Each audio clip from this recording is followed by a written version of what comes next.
Hey everybody, for those of you who don't know me, my name is Akiri or AK, and welcome back to my channel. Today I just recorded a video for you guys of me reviving this old wig that I've had. I had dyed the hair, and this was from like a vendor I was testing out, and this hair ain't that good at all. Like, y'all are gonna see when the tutorial or whatever you want to call it starts.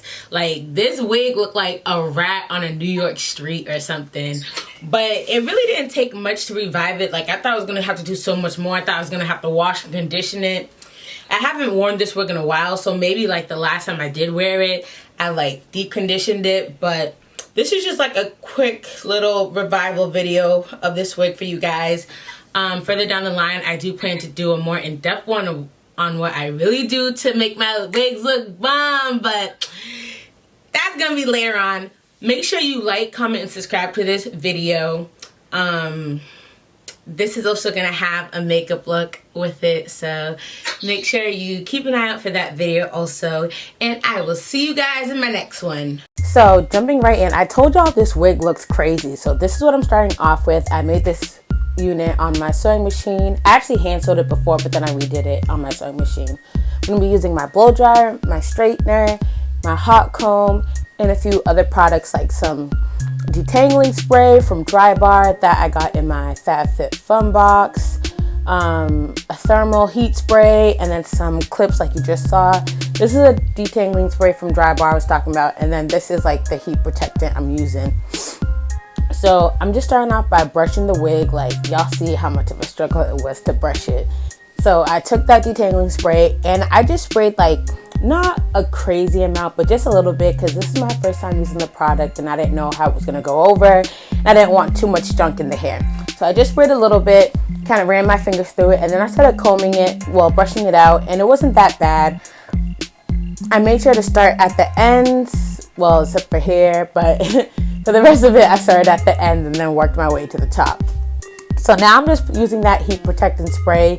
I'm going to blow dry the wig out before I straighten it, just to make my life a little easier. And I just go like section by section. And now I'm at the front and I'm just spraying the heat protectant, combing it through, and then I'm going to blow dry. And if I already know where my part is going to be, I try and blow dry with that part. I wanted to do a side part, so that's why you see a side part here as I'm blow drying. And now I already straightened the back for you guys, so I'm just going to show you how I straighten the front.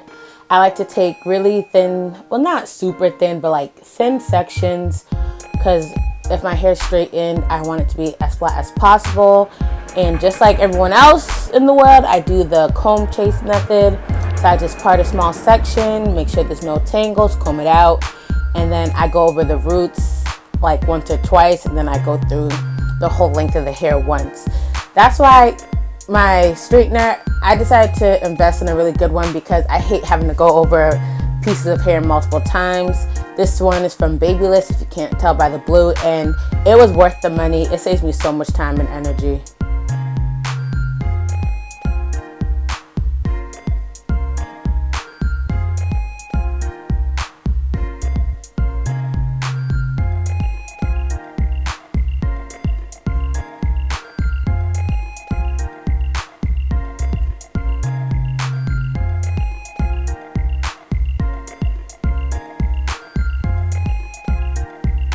And now I like to just take the hot comb and go over the roots as I start to get towards the top, because it's going to help it be flatter.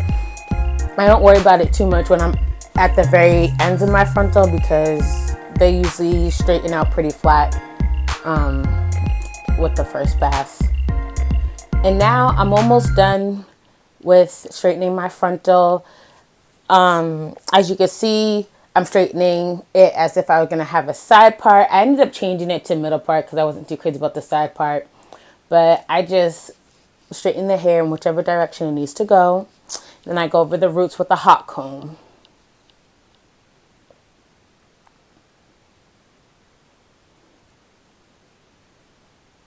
And look at how it's moving. Like, I bet y'all did not expect this to happen. I didn't. I thought it was going to be stiff. And now I'm just putting this on my head. It is a frontal, but I kind of cut it a little bit too short when I was remaking it. So I can't really glue my ear tabs down, but I only needed the front middle portion of my head glued down. And I was just wearing this for this video, so I used the black Got2b, and I just put it along my hairline, and then I blow dried it to help speed up the process so it can get a little tacky so I can stick it on. And now here I am just putting the frontal on. Yeah, you see those ear tabs, they ain't going down, but that's okay. They're gonna be hidden anyway.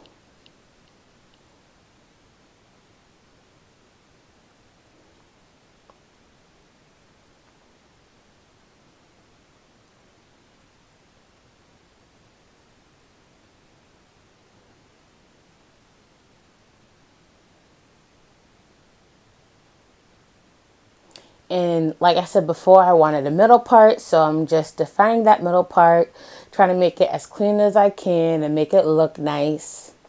And then since I originally had a side part, I'm just going to take my hot comb again and go over my roots, because y'all know with weave, sometimes the hair's going to be real reluctant to stay down when you part your hair. So that's why I have my hot comb.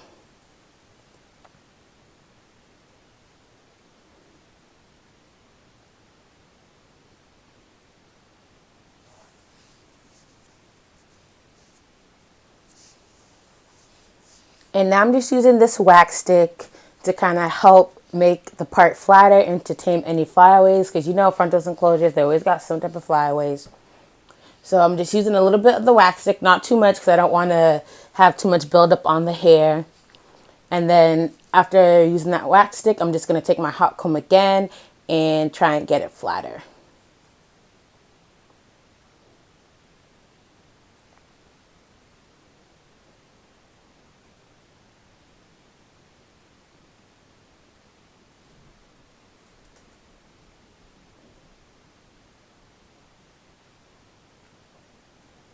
And now this is how the hair ended up looking.